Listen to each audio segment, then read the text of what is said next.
উরুগুয়ের কাছে 2-0 গোলে ভেনেজুয়েলা হেরে যাওয়ায় আজই 2026 বিশ্বকাপের টিকিট নিশ্চিত করার সুযোগ পায় ব্রাজিল। এর জন্য প্যারাগুয়ের বিপক্ষে জিততে হতো 5 বারের বিশ্ব চ্যাম্পিয়নদের। সেই সুযোগটা কাজে লাগিয়ে জয়ও পেয়েছে সেলেসাওরা। প্যারাগুয়ের বিপক্ষে 1-0 গোলের জয়টা এনে দিয়েছেন ভিনিসিয়াস জুনিয়র। বিশ্বকাপ নিশ্চিত করা জয়টি কার্লো আনচেলত্তির অধীনে প্রথম জয়। ইতালিয়ান কোচের অধীনে প্রথম ম্যাচে ইকুয়েডরের বিপক্ষে গোলশূন্য ড্র করেছিল ব্রাজিল।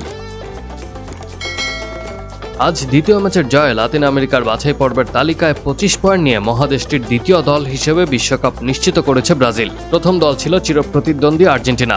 ডিফেন্ডিং চ্যাম্পিয়নরা আজ 10 জনের দল নিয়ে 1-1 গোলে কলম্বিয়ার বিপক্ষে ড্র করেছে। বিশ্বকাপ বাছাই পর্বের ম্যাচটিতে আজ জিততে মরিয়েছিল ব্রাজিল। তার প্রমাণ পাওয়া যায় করিন্থিয়ান্সের রেফারির বাঁশি বাজার পরপরই সেলেসাওদের একের পর এক আক্রমণে। তবে বেশ কিছু আক্রমণ করলেও ফিনিশিংয়ের অভাবে গোল পাওয়া হচ্ছিল না ব্রাজিলের।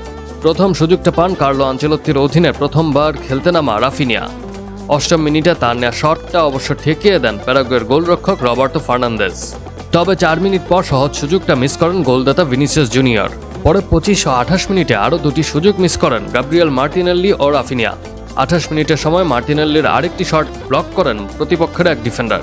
মনে হচ্ছিল গোলশূন্য ড্রয়ে দুই দল বিরতিতে যাবে, তবে তা হতে দেননি ভিনিসিয়াস। বিরতিতে যাওয়ার ঠিক 1 মিনিট আগে ব্রাজিলকে কাঙ্ক্ষিত গোলটি এনে দেন তিনি। বিরতির পরেও একের পর এক আক্রমণ করতে থাকে পুরো ম্যাচে আধিপত্য দেখানো ব্রাজিল, তবে লিড বাড়ানো আর হয়নি। 57 মিনিটে রাফিনিয়ার ক্রসে আলেক্সান্ডার হেড বাধা পায় প্যারাগুয়ের রক্ষণভাগে। ম্যাচে সবচেয়ে ভালো সুযোগ পেয়েছিলেন বদলি ব্রুনো গুইমারেস। রাফিনিয়ার পাশে 89 মিনিটে বুলেট গতির এক শট নিয়েছিলেন গুইমারেস, তবে ব্রাজিলিয়ান মিডফিল্ডারের শটকে বিশ্বস্ত হাতে কর্নারের বিনিময়ে প্যারাগুয়ের দ্বিতীয় গোল হজম করা থেকে বাঁচিয়ে দেন গোলরক্ষক ফার্নান্দেজ। তার আগে 60তম মিনিটে গোল শোধের সুযোগ পেয়েছিল প্যারাগুয়ে, তবে অ্যান্তোনিও সানবারিয়ার ডান পায়ের শটটা ঠিকই প্রতিহত করে দিয়েছেন ব্রাজিল গোলরক্ষক আলিসন বেকার। পরে প্রতিপক্ষ গোল শোধ দিতে না পারলে 1-0 গোলের জয় বিশ্বকাপ নিশ্চিত করে সর্বোচ্চ 5 বারের বিশ্ব চ্যাম্পিয়নরা।